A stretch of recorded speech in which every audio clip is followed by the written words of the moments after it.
Please join me in welcoming Harry Dobbs, who will be discussing toward culturally smart destinations. Please, Harry, the floor is yours.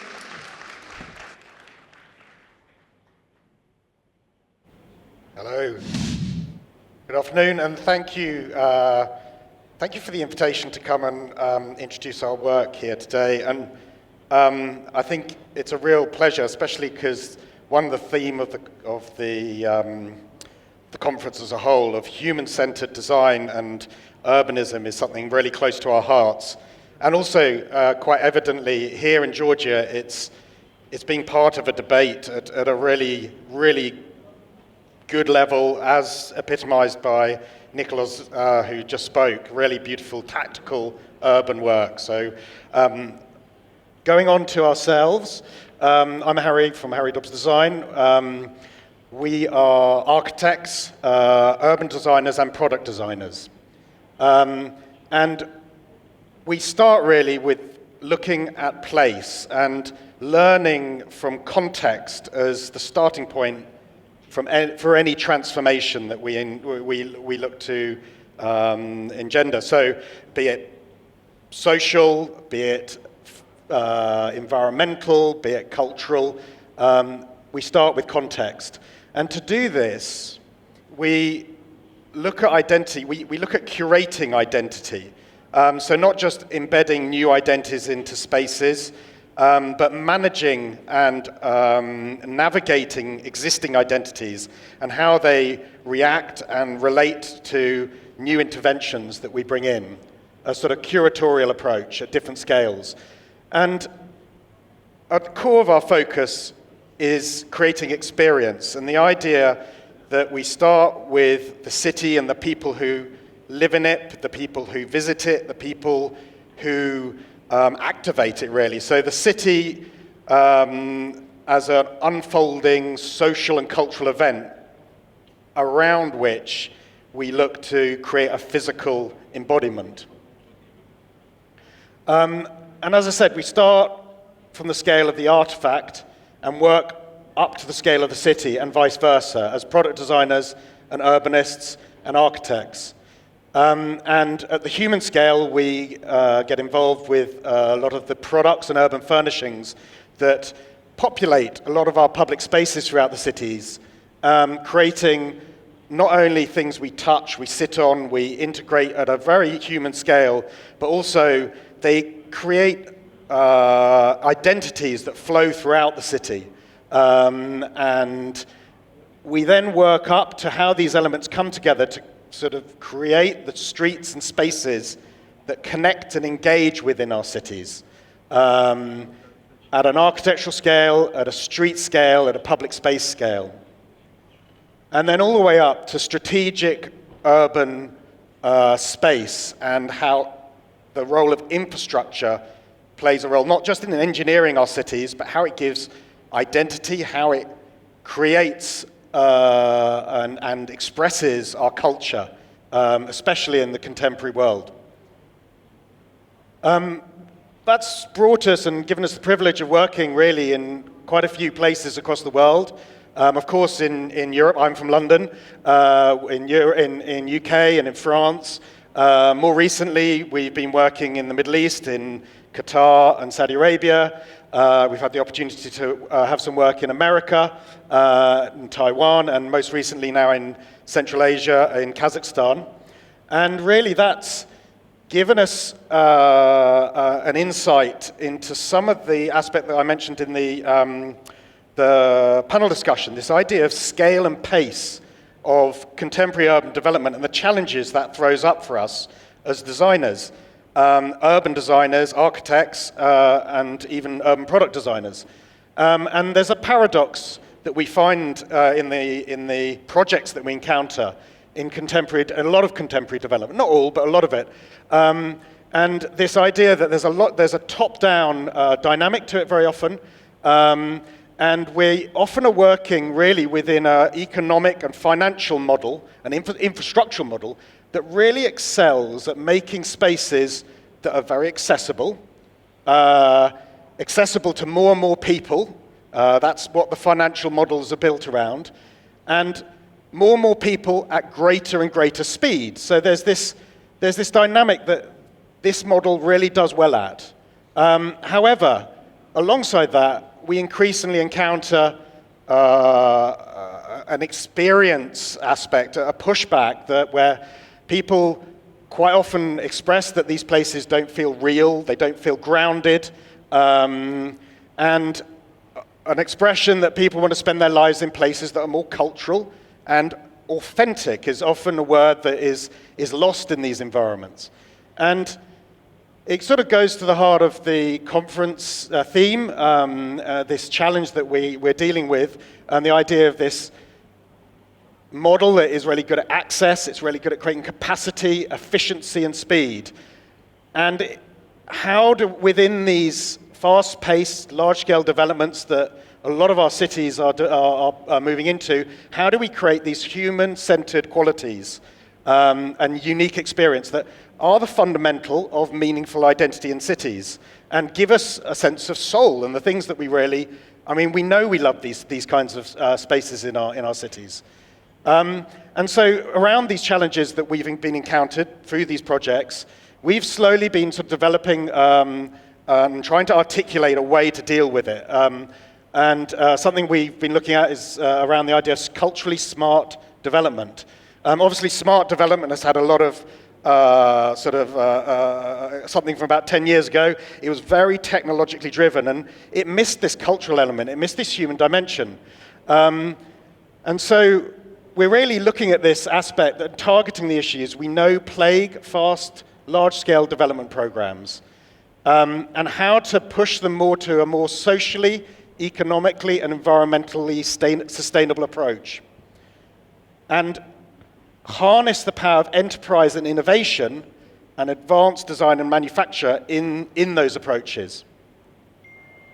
And to do that, really, we had to sort of think about where we sit as designers within this context that's far bigger than us. We realize that. There are these top-down strategies that come all the way down from higher level national government. They might be geopolitical strategies, or they might just be national planning strategies. And how we can find, as designers, tactical solutions to connect that to outcomes that achieve this human-centered approach. So starting with these strategies, we realize we sit within infrastructural strategies. We sit within these national cultural strategies, these economic strategies. We realize that increasingly where the problem lies is in the gaps between these strategies. So where you have an infrastructure strategy that ignores the cultural strategy, we end up with inhumane infrastructure.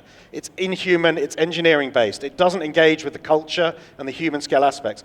Where we have a cultural strategy that doesn't engage with an economic strategy, we end up with culturally alien environments that are just driven by the economics of supply chains, wherever they come from, and however alien they might be. And that gets onto the gap that we find between economic strategy and infrastructure strategy, where an imported supply chain generally will create these, or help drive this sense of alienating environment that has no connection to place.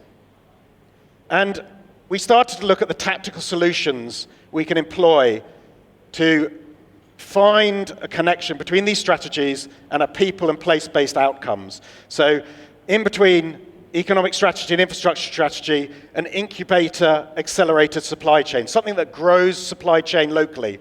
Between infrastructure strategy and cultural strategy, a culturally smart infrastructure, something that connects to the people as part of the infrastructure, not just the engineering.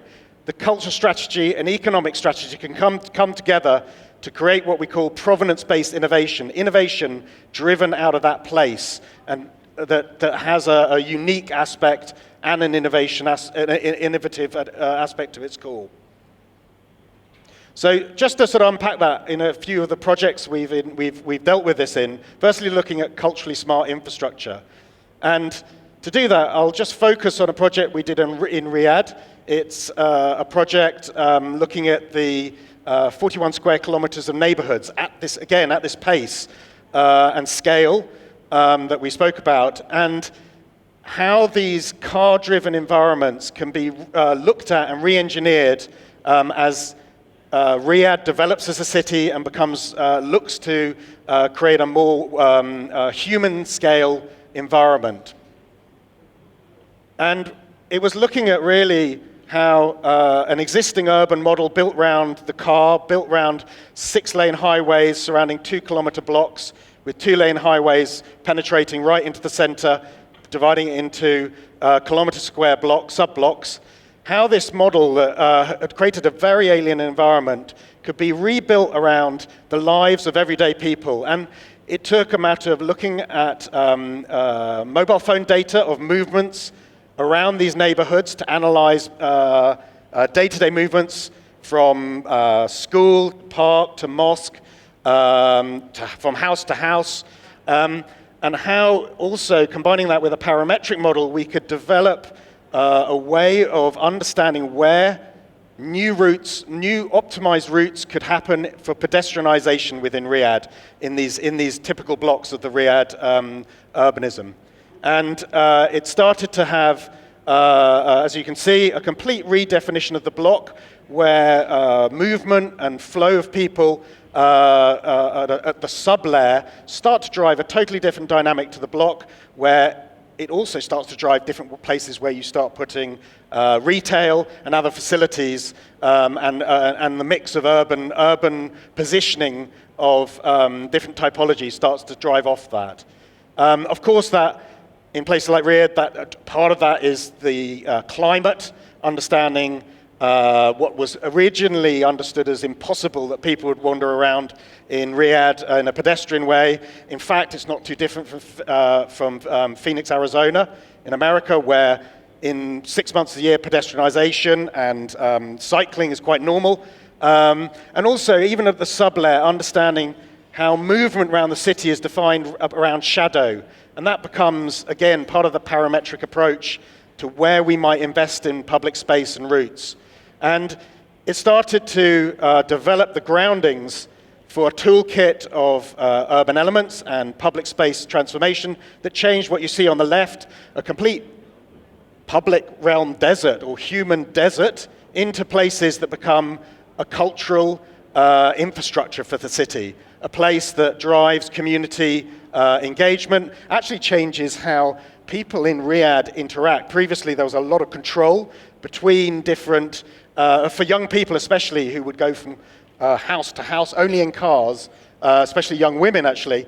Now, within pedestrianized environments within their neighborhoods, obviously you get a whole different set of interactions that open up. And actually, for places like Riyadh, incredibly radical in some ways. The second aspect I want to touch on was provenance-based innovation, the idea that you can draw on the qualities of a specific place to create unique innovations, unique ways of, methods of doing things in response to that environment. And I'll touch on a project we looked at it was in Doha. It was the redevelopment of the city center of Doha for the Musharrab, 31-hectare site. And it looked at understanding vernacular legacy within that context, integrating it with advanced design and manufacture to evolve a contemporary material, a new form of contemporary material culture for Doha, for Qatar. That was their agenda. They tried several development forms that had developed quite universal urban environments that could be found anywhere in the world, and they wanted to articulate a Qatari national identity through their urbanism. So this was a way of looking at that and combining that in a progressive way relevant for the 21st century. And it happened on the urban scale. It took this old city center, it learned from the urbanism of that, the narrow walkways that give shade from the sun, and built into a new master plan that was developed by ACOM and Al-Azhar Morrison, actually. And we came in and worked into that master plan, understanding and looking at the spaces between the buildings and the public realm, reconceiving them as external rooms for furnishing, much as an empty room might have be very hard to understand what you do in it. As soon as you put the furnishing in, it activates it. You know if there's a dining room table and chairs, you know it's a dining room. You know how to activate it. Similar furnishing starts to have this tactical role within the city. And it looked to evolve the design from the existing vernacular and legacy to create a whole new range, really, of products for the city. About 3,500 went in, of lighting, of security bollards, drinking fountains, cycle racks, benches. The whole sort of suite became this furnishing of an external interior set of rooms, really, for the city, creating this landscape that activated this new urban development. And the furnishings, really, they sit between that landscape layer and the architectural layer to provide something that has iconography, but also really supports the human environment. The third theme, really, is this idea of incubated, accelerated supply chain. And I'll touch on this on a project we worked on in the south of Saudi Arabia. It's the NEOM project. Sits on a desert area adjacent to the Red Sea. And really, we were looking at the NEOM region, which is about 26,000 square kilometers of desert, within which they are building 4 cities. And they really had a problem of how, if we're building these cities, how do we deal with all the infrastructure that these cities will kick out into these rather beautiful desert environments? They're big cities of millions of people, and with that goes a lot of infrastructure. And really, it was looking at a bespoke camouflage strategy for infrastructure within deserts that, in a funny way, had a contradiction at its heart. It needed also, being discrete, it also needed to express NEOM as a place. So we looked on this idea of beautiful things that disappear in deserts. And part of that was starting, as I said, with the experience, starting with how people move around these deserts. Are they cycling? Are they moving at the pace of a car? Are they coming at a different perspective of an eVTOL 3,000 feet at pace? And looking at how we can understand how to develop a bespoke language for all the infrastructure within that context of experience. And we started around 3 tactics, really, of a biomorphic skin, an optical illusion technique, and building out of the mineral aspects of the desert, elements of the desert, to enclose assets like this 100-meter wide water reservoir tank, the typical thing that's quite unsightly in deserts. Just to unpack those tactics, one of them was digital mirages. It was looking at an optical approach of mixing color that up front can be very vibrant, and as you move away, can be tuned to disappear or merge into the background of the desert at certain distances. You can be quite technical about it optically. It sort of combines the ideas of pointillism, but also a similar thing that happens on a TV screen in a way of color mixing.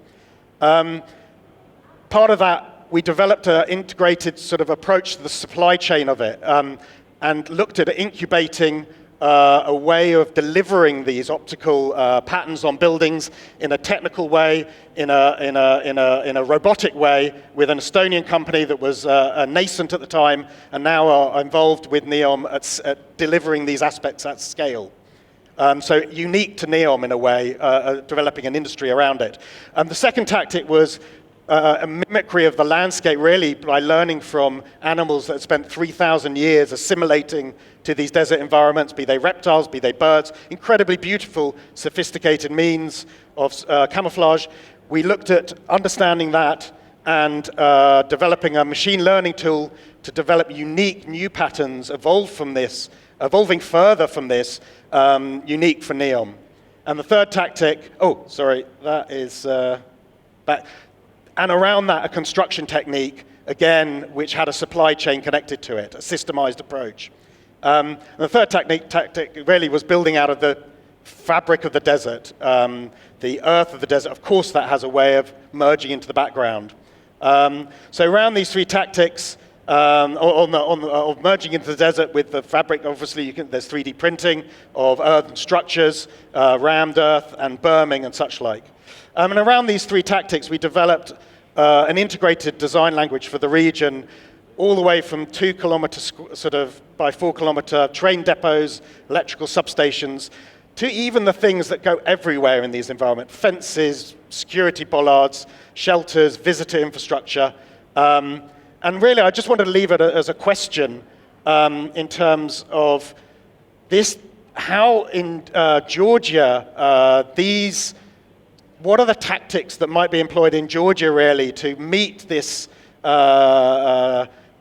need for people and place-based outcomes in relation to these broader strategies of infrastructure, culture, and economy? What would the Georgia solution be?